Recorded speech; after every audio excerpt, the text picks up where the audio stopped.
കാസർഗോഡ് ജില്ലയിലെ നീലേശ്വരം ഗ്രാമം. മന്നംപുറത്തുകാവിന്റെ വിശുദ്ധിയും താമരക്കുളങ്ങളും പുഴയും വയലേലകളും കൊണ്ട് അനുഗ്രഹീതമായ ഉത്തരമലബാറിലെ ഒരു കൊച്ചു സ്വർഗം. ആ ഗ്രാമത്തിന്റെ അധിപനായിരുന്നു കുറുവാടൻ കുറുപ്പ്. കരുത്തനും പ്രതാപിയും സമ്പന്നനുമായ കുറുപ്പിന് ഒരു രാക്ഷസനെ അനുസ്മരിപ്പിക്കുന്ന വിധം ഭീമാകാരമായ ശരീരമായിരുന്നു. പാറക്കൂട്ടം പോലെ ഉറച്ച വീതിയുള്ള തോളുകളും കറുത്തിരുണ്ട ചർമ്മവും അയാളെ ഭയപ്പെടുത്തുന്ന രൂപമാക്കി മാറ്റി. ആയുധധാരികളായ നായർ ഭടന്മാരെ തന്റെ നിഴലുപോലെ കൊണ്ടു നടന്നിരുന്ന കുറുപ്പ് എല്ലാവരെയും തന്റെ കാൽക്കീഴിലാക്കി വാണു. ആ കാലഘട്ടത്തിൽ നീലേശ്വരത്ത് കാലികളെ മേച്ച് ജീവിച്ചിരുന്ന ദിവ്യനായ ഒരു അനാഥ ഇടയബാലനുണ്ടായിരുന്നു. പാലന്തായി കണ്ണൻ. ഒരനാഥനായിരുന്നുവെങ്കിലും അവന്റെ മുഖത്തെ തേജസ്സും രൂപഭാവങ്ങളും നിറവും വിടർന്ന കണ്ണുകളുമൊക്കെ അവനെ ഒരു ദേവരൂപമാക്കി മാറ്റി. അവന്റെ ഉറ്റ സുഹൃത്തായ കനത്താടൻ മണിയാണി അവന് തണലായി നിന്നു. പശുക്കളെ മേച്ച് അവർ മനോഹരമായ താഴ്വരകളിലും മേച്ചിൽപ്പുറങ്ങളിലും അലഞ്ഞു നടന്നു. കുറുപ്പിന്റെ വീടിനടുത്തുകൂടി കന്നുകാലിക്കൂട്ടത്തെ മേയിച്ചു വന്ന കണ്ണൻ കുറുപ്പിന്റെ വീട്ടുമുറ്റത്ത് നിറയെ മാമ്പഴങ്ങളുള്ള ഒരു മാവു കണ്ടു. തെന്മാവിൽ കയറി മാങ്ങകൾ പറിച്ചു തിന്നാൻ തുടങ്ങി. അതിനിടയിൽ ഒരു മാമ്പഴം കണ്ണന്റെ കയ്യിൽ നിന്നും അബദ്ധത്തിൽ താഴെ കുളി കഴിഞ്ഞു പോകുകയായിരുന്ന കുറുപ്പിന്റെ അനന്തരവളുടെ മാറിടത്തിലേക്ക് വീണു. കുളി കഴിഞ്ഞു വന്ന തന്റെ ശരീരത്തിൽ കണ്ണൻ കടിച്ചു തുപ്പിയ പഴച്ചാറു പതിച്ചതിൽ അവൾ കണ്ണനെ കുറ്റപ്പെടുത്തി. തന്നോടുള്ള കണ്ണന്റെ പെരുമാറ്റം പലപ്പോഴും അതിരുവിടുന്നുണ്ടെന്നും അവർ കൂട്ടിച്ചേർത്തു. സംഭവമറിഞ്ഞ കുറുവാടൻ കുറുപ്പ് കലികൊണ്ടു തുള്ളി. കുറുപ്പിന്റെ നായർ ഭടന്മാർ കണ്ണനെ നിർദ്ധയം മർദ്ദിച്ചു. കണ്ണന്റെ ദയനീയാവസ്ഥ കണ്ട് അനന്തിരവളുടെ ഉള്ളിൽ പശ്ചാത്താപം വിങ്ങാൻ തുടങ്ങി. അവൾ അവനോട് മാപ്പപേക്ഷിച്ചു. അവർക്കിടയിൽ നിർമ്മലമായൊരു സൗഹൃദം മുട്ടിട്ടു. എന്നാൽ ലോകമതിനെ പ്രണയമെന്ന് തെറ്റിദ്ധരിച്ചു. വിവരമറിഞ്ഞ കുറുപ്പ് രോഷാകുലനായി. എത്രയും വേഗം കണ്ണന്റെ തല വാൾത്തലക്കിരയാക്കാൻ അയാൾ ഉത്തരവിട്ടു.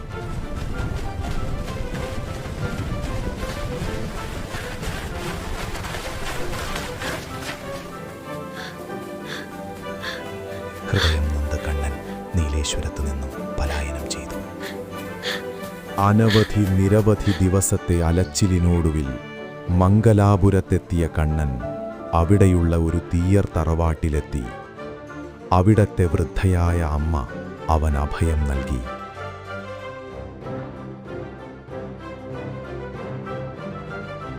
കറകളഞ്ഞ വിഷ്ണുഭക്തയായിരുന്ന ആ സ്ത്രീ നിത്യവും തറവാട്ടിലെ പള്ളിയറയിൽ പരദേവതയായ മഹാവിഷ്ണുവിന് വിഷ്ണുമൂർത്തിക്ക് വിളക്കുവയ്ക്കാറുണ്ടായിരുന്നു. വിളക്കുവയ്ക്കുന്ന ജോലി പിന്നെ കണ്ണൻ ഏറ്റെടുത്തു. കാലമൊരു വ്യാഴവട്ടം കഴിഞ്ഞപ്പോൾ കണ്ണൻ ഒരു നാൾ ഒരു ഉൾവിളിയുണ്ടായി. നീലേശ്വരം നാട്ടിലേക്ക് പോകണം. പോകാനുള്ള ആഗ്രഹം ആ വൃദ്ധ സ്ത്രീയെ അറിയിച്ചപ്പോൾ പള്ളിയറയിൽ വച്ച ഒരു പള്ളിവാളും പരിചയും കൊടുത്ത് കണ്ണനെ സന്തോഷത്തോടെ യാത്രയാക്കിയവർ. കാസർഗോഡും കോട്ടച്ചേരിയും കഴിഞ്ഞ് അവൻ നീലേശ്വരത്തെത്തി. അവന്റെ മുഖത്ത് ആനന്ദത്തിന്റെ തിരയിളക്കം. നാട്ടുകാരിലെ പലരും അവനെ തിരിച്ചറിഞ്ഞു. കണ്ണനൊരു യോദ്ധാവിനെ പോലെ വാളും പരിചയവുമൊക്കെയായി തിരിച്ചുവന്ന വിവരം അപ്പോഴേക്കും കാതോട് കാതറിഞ്ഞ് ഉറുവാടൻ കുറുപ്പറഞ്ഞു. കേട്ടപാടെ വാളുമെടുത്തയാൾ ഇറങ്ങി. ഇതൊന്നും അറിയാതെ കണ്ണൻ തന്റെ ബാല്യകാല സഖാവായ കനത്താടൻ മണിയാണിയുടെ വീട്ടിലെത്തി.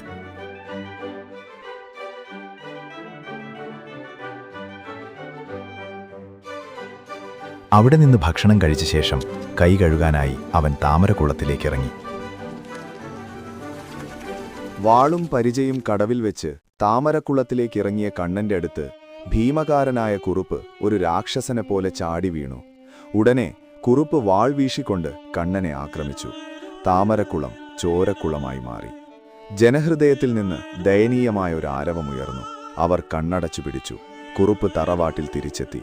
കുറുപ്പിന്റെ തറവാട്ടിൽ ദുർനിമിത്തങ്ങൾ കണ്ടു തുടങ്ങി. കണ്ണന്റെ വിയോഗമറിഞ്ഞ അനന്തിരവൾക്ക് സമനില തെറ്റി.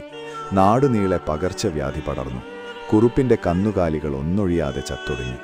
കുറുപ്പിന്റെയും ബന്ധുജനങ്ങളുടെയും ഉറക്കം എന്നേക്കുമായി നഷ്ടപ്പെട്ടു. കരിനാഗങ്ങൾ ഇഴഞ്ഞുപോകുന്നു. കണ്ണടച്ചാൽ ഒരു ചുരികയും ഓലക്കുടയും ഉറഞ്ഞു തുള്ളുന്നു. പടിപ്പുര വാതിൽ തകർന്നു വീണു. നായർ ഭടന്മാർ ഞെട്ടിവിറച്ചു. മനസ്സിൽ ഭയം പത്തിവിടർത്തിയാടുന്നു. യുദ്ധക്കളത്തിൽ മുറിവേറ്റവരുടെ ജീവൻ പിടയുമ്പോഴും ധൈര്യപൂർവ്വം മുമ്പോട്ടു പോയിരുന്ന പടനായകന്മാർ ഇതാ തളർന്നിരിക്കുന്നു.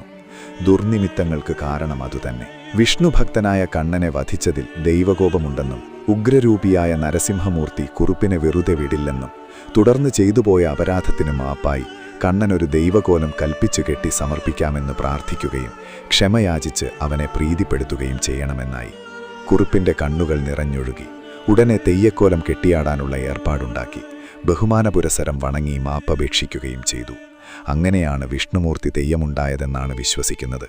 ഈ കഥയിലെ കുറുപ്പിനെ ഹിരണ്യകശിപുവായും കണ്ണനെ പ്രഹ്ലാദനായും ചിലർ സങ്കൽപ്പിച്ചു വരുന്നുണ്ട്.